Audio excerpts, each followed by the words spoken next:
എന്നാലും എൻ്റെ ചേച്ചി, ആ ആമിമോള് എന്നെ ഇന്ന് രാവിലെയും വിളിച്ചിരുന്നു. ചേച്ചിയോടൊന്ന് നേരിട്ട് സംസാരിക്കാഞ്ഞിട്ട് അതിനൊരു സമാധാനവും കിട്ടുന്നില്ലെന്ന്.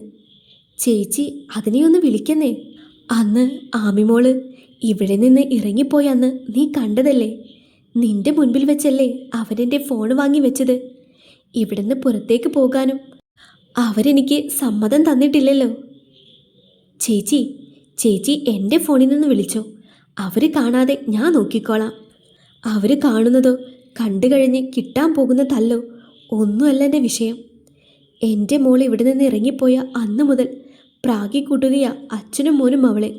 ഇനി അതും കൂടെ കണ്ടു കഴിഞ്ഞ് ഇനിയും അവളെ ശപിക്കുന്നത് കേൾക്കാൻ എനിക്ക് വയ്യടി. ദയനീയമായി അവർ അത് പറഞ്ഞതും സുജാതയ്ക്കും സങ്കടമായി. എൻ്റെ ചേച്ചി, ഇതുങ്ങളുടെയൊക്കെ പ്രാക്ക് ആ കൊച്ചിനേക്കാൻ പോകുന്നില്ല. തിരിച്ച് ഇതുങ്ങൾക്ക് തന്നെയായിരിക്കും അത് കിട്ടാൻ പോകുന്നത്. ചേച്ചി അതൊന്നും ഓർത്ത് വിഷമിക്കേണ്ട. ചേച്ചിയുടെ മുഖത്ത് അതുമാത്രമല്ലല്ലോ വിഷമം, വേറെ എന്തോ കാര്യമുണ്ട്.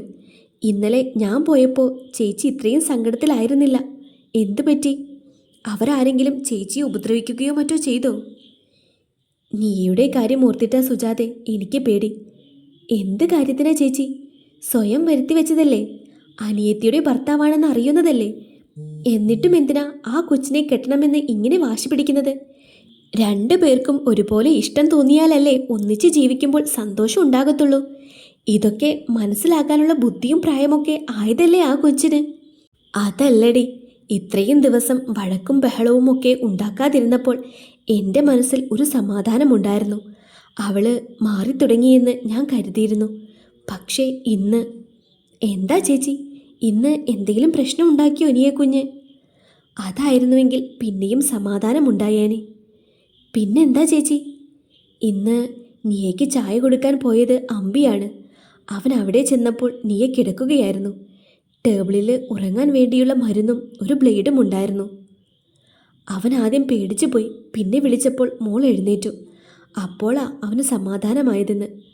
എനിക്ക് പേടിയാവുന്നു സുജാതെ. അവളെന്തെങ്കിലും അബദ്ധം കാണിക്കുമോ? കാണിച്ചു കൂട്ടിയത് മുഴുവൻ ദുഷ്ടത്തരങ്ങളാണെന്നൊക്കെ എനിക്കറിയാം. എങ്കിലും ഞാൻ പെറ്റതല്ലേ. ചേച്ചി ഇങ്ങനെ പേടിക്കാതെ. നിങ്ങളെയൊക്കെ ഒന്ന് പേടിപ്പിക്കാൻ വേണ്ടിയായിരിക്കും ആ കൊച്ച് അങ്ങനെയൊക്കെ ചെയ്തത്. അങ്ങനെ പേടിപ്പിച്ച് നിർത്തിയിട്ട് എന്താ കാര്യം? ദർശൻ മോൻ സ്നേഹിക്കുന്നത് ആമിമോളെയല്ലേ? അത് മാറ്റാൻ സാധിക്കില്ലല്ലോ. അവർ സുഖമായിട്ട് ജീവിച്ചോട്ടെ എന്ന് ചിന്തിച്ചൂടെ? എനിക്കൊന്നും മനസ്സിലാവുന്നില്ല. എന്തായാലും നീ അവളുടെ മുറി തുടക്കാൻ ചെല്ലുമ്പോൾ അവിടെ എന്തെങ്കിലും ഇതുമാതിരി കണ്ടിട്ടുണ്ടെങ്കിൽ അതെടുത്തോണ്ട് പോര്. ഒന്ന് ശ്രദ്ധിച്ചേക്കണേ.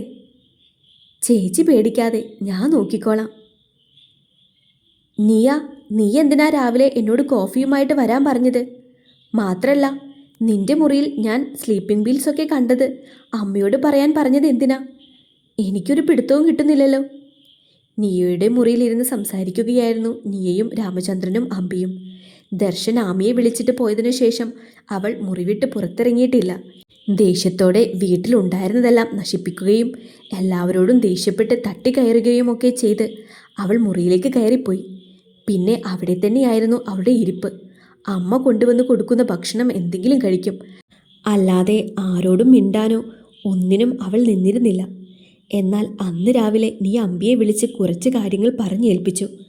അതിനെപ്പറ്റിയാണ് അവർ ഇപ്പോൾ സംസാരിച്ചു കൊണ്ടിരിക്കുന്നത്. ഏട്ടൻ അമ്മയോട് എൻ്റെ റൂമിൽ ബ്ലേഡും സ്ലീപ്പിംഗ് പിൽസും കണ്ടതിനെപ്പറ്റി പറഞ്ഞപ്പോൾ എന്തായിരുന്നു അവസ്ഥ? ക്രൂരമായൊരു ചിരിയോടെ നീയെ ചോദിച്ചു. അമ്മ ആകെ പേടിച്ച മട്ടാണ്. എന്നോട് കുറച്ച് ദിവസത്തേക്ക് ഓഫീസിലൊന്നും പോകണ്ട, നിൻ്റെ അടുത്ത് തന്നെ ഉണ്ടാവണമെന്നൊക്കെ പറഞ്ഞു.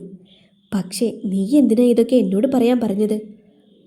ഞാൻ മനസ്സിൽ കുറച്ച് കാര്യങ്ങൾ കണക്ക് കൂട്ടിയിട്ടുണ്ട്. അതുപോലെ നടന്നാൽ ദർശനെ എനിക്ക് തന്നെ കിട്ടും.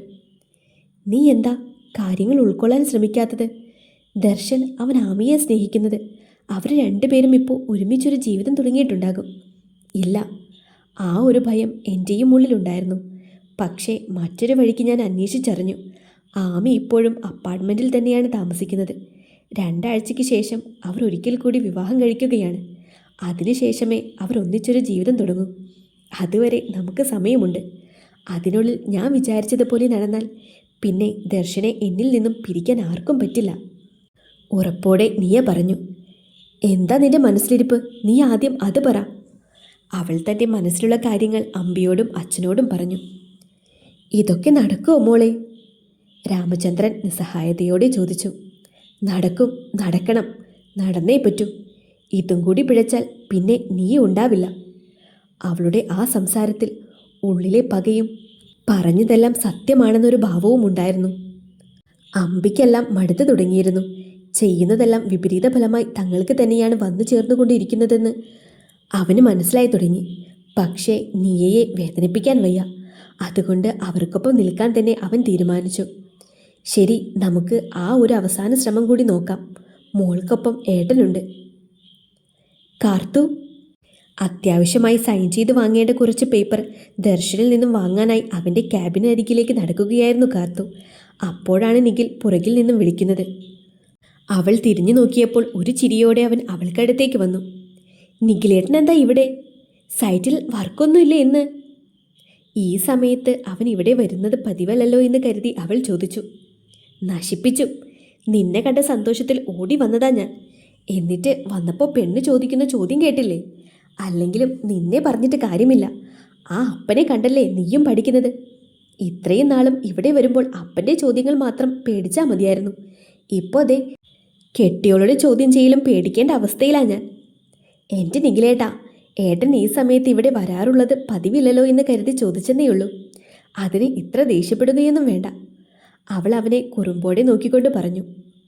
ദേ, ഇതൊക്കെ ദർശൻ്റെ കയ്യിൽ നിന്നും സൈൻ ചെയ്ത് മേടിക്കാൻ വേണ്ടിയിട്ടാ ഞാൻ വന്നത്.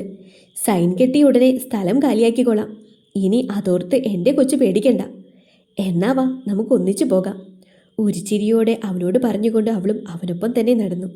പരസ്പരം ഓരോരോ വിശേഷങ്ങൾ സംസാരിച്ചു കൊണ്ടാണ് രണ്ടുപേരും ദർശൻ്റെ ക്യാബിന് മുന്നിൽ എത്തിയത്.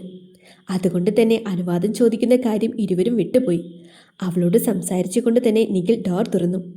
മുന്നിലെ കാഴ്ച കണ്ടതും അതേ വേഗത്തിൽ തന്നെ അവൻ ഡോർ അടച്ചു കളഞ്ഞു. എന്താ നിഖിലേട്ടാ, എന്താ ഡോർ അടച്ചു കളഞ്ഞത്? തുറക്ക്. അവനെന്തോ തിരക്കിലാണെന്ന് തോന്നുന്നു. അതെ, നമുക്ക് മുകളിൽ ക്യാൻറ്റീനിൽ പോയി ഒരു കപ്പ് കോഫി കുടിച്ചിട്ട് വരാം. അപ്പോഴേക്കും അവൻ്റെ തിരക്ക് കഴിയും. ചെറിയൊരു ചമ്മലും നാണവും ഇടകലർന്ന ഒരു ചിരി അവൻ്റെ മുഖത്ത് മിന്നിമായുന്നത് കണ്ടതും തൻ്റെ ഒപ്പം സമയം ചിലവഴിക്കാനായി നിഖിൽ കള്ളം പറയുന്നതായിരിക്കുമെന്ന് കരുതി നടുവിന് കൈകുത്തിക്കൊണ്ട് അവൾ അവനെ കൂർപ്പിച്ചു നോക്കി. ഇതേ സമയം തങ്ങളുടേതായ പ്രണയ നിമിഷങ്ങളിലായിരുന്നു ദർശനും മാമയും. ആരോ ഡോറടയ്ക്കുന്ന ശബ്ദം കേട്ട് ചെയറിൽ തൻ്റെ മടിയിലായി ഇരുത്തിയിരുന്ന ആമിയിൽ നിന്നും തൻ്റെ അധരങ്ങൾ അകറ്റി മാറ്റി ഡോറിൻ്റെ വശത്തേക്ക് തിരിഞ്ഞു നോക്കി ദർശൻ. അവൻ്റെ പ്രണയലാളനയിൽ സ്വയം മറന്ന് അലിഞ്ഞു ചേർന്ന ആമി ഇതൊന്നും അറിഞ്ഞതേയില്ല.